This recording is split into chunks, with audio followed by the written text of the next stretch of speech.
nuances of evolving environments. Is our conscious and active in consciousness? Are we incapable to comprehend the obvious? And can our processes creating all the sciences? Intelligence beyond the scope of human consciousness. Many resist, ignorant of God's existence. Overwhelming facts of this truth are tremendous. Petition, prayer, and persistence. What's possible is endless. Trust in your faith to envelop the resistance. We're fed a bowl of ridiculous for breakfast. Relentless agendas through broadcasts around us. It's curious how some protest while others digest the misconceptions of the evolution sciences. It's humorous and at the same time serious. It's gotten ludicrous and that's why it offends us. God's existence appears in abundance. We are not accidents without significance. We are created by a greater intelligence. We hold these truths to be self-evident. God's existence appears in abundance. We are not accidents without significance. We are created by a greater intelligence. We hold these truths to be self-evident. Not an opinion, obvious dominion. Check the 19th verse of 1 Corinthians. Destroy the minds of all man's human wisdom. Limits forgiven until the time of unrestriction. Realization of Egyptian methods of construction. Producing pyramids of mass production. Memorization of techniques and instructions. His protection removes all obstructions. Ancient information stored inside interpretations made before the birth of any nation.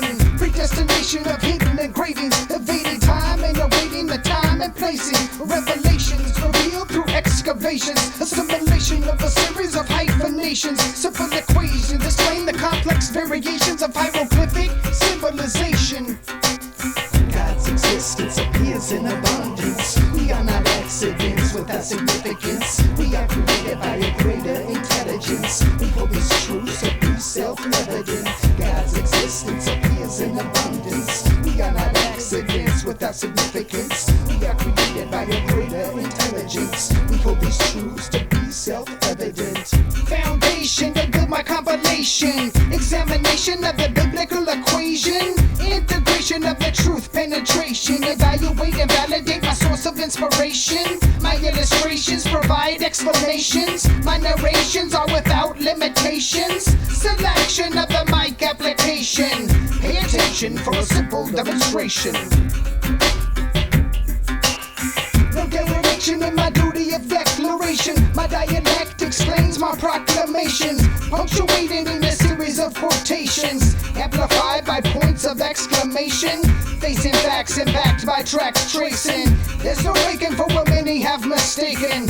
Evolution will be crumbled by creation, like earthquakes that shake your foundation. God's existence appears in abundance. We are not accidents without significance. We are created by a greater intelligence. We hold these truths to be self-evident. God's existence appears in abundance. We are not accidents without significance. We are created by a greater intelligence. We hold these truths to be self-evident.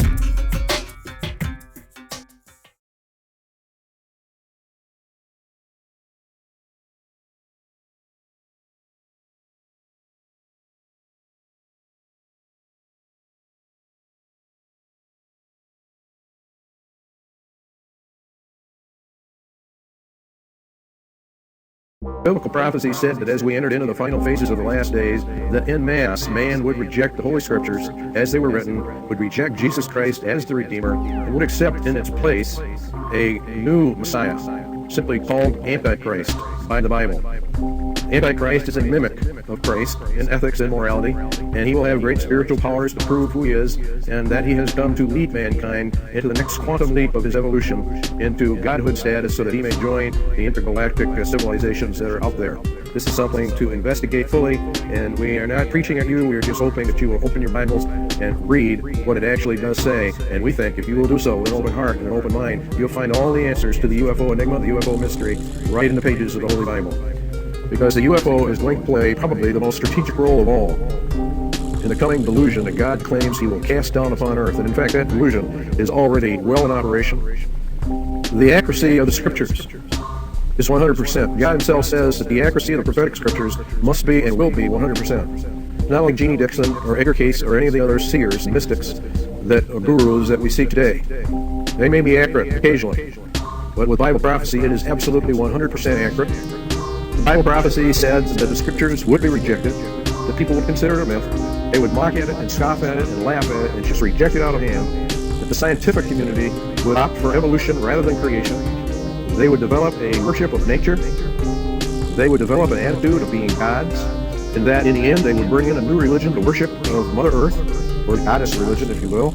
A rejection of the scriptures, a rejection of Christ, a rejection of his message, a rejection of the fall, and opting for the multitudinous lies that Satan has been feeding mankind ever since he tricked Adam and Eve in the Garden of Eden. The Bible told us about all of this and how it would all come together and form a synthesis in the end and sweep mankind into the arms of Satan himself, that the vast majority of mankind would actually and literally worship the devil himself, thinking that it was God himself. Now, when you stop and think about that, you would say, well, I would never worship Satan, even if I was a non-Christian. I don't believe in Satan, I don't believe in demons, and therefore I do not worship Satan, and I never would. Satan is evil. We have to correct that illusionary concept of Satan. The Bible teaches that Satan does not appear as evil to the vast majority within the world itself. He appears rather as an angel of light, an angel of goodness, an angel of love, an angel of wisdom, an angel of knowledge, an angel of healing, an angel to help mankind for merging with the cosmos or going back to whence he came, and all that entails. But it is all a delusion. It is a front. And as soon as the human race has fallen for this last day delusion, the mask will come off, and the truth will be actually revealed. Evolution, as is taught today, stands in direct opposition to Jesus Christ, who claimed mankind was created and did not evolve out of the swamps and the gases of the universe as it formed the planets and the stars and the galaxies. This delusion is a delusion to damn the human race according to the ancient scriptures. The Bible makes a very, very interesting and very dangerous statement. It says that God would cast down upon the earth what he called a strong delusion. The word strong means effectual, so strong that only those who either listen to the Bible or listen to Christ will escape this coming delusion. This delusion is going to include lying signs and wonders. We're going to show you that UFOs are part of that, strange sights in heavens, contact with aliens. Very, very interesting that this is happening on the UFO, the Roswell incident in 1947, and how it parallels what Jesus Christ said was the final and last generation that would be the end of mankind's probation upon this planet. We challenge you to get back, to go back, or to open up the Bible and begin to read what it has to say about the last days upon earth and about this strong delusion that would come when the sons of God, who landed way back before the flood, who were present in the beginnings of mankind, would return and would do the same things that they did back in those days. We're going to get into those prophecies that Jesus made about the days of Noah and what would happen as we finally close down the last days upon earth of the last generation. This is serious business. To make a mistake here, if you are truly investigating to find the truth, if you truly wish to know the truth, then you have to open your heart to all the avenues that are available to us, all the concepts, all the ideas, and find out that which is most likely aligned to the truth. And then we are to embrace that as the most likely thing. This delusion has been operative for some time. The lies that have been presented to mankind regarding evolution, life in the universe, alien beings, intergalactic civilizations, etc., are all part of the program that the Bible prophecy laid out to entrap those that rejected the message. This is more serious than anything that we can imagine, and yet most people are taking it very lightly. They don't seem to understand what is happening. The prevailing opinion is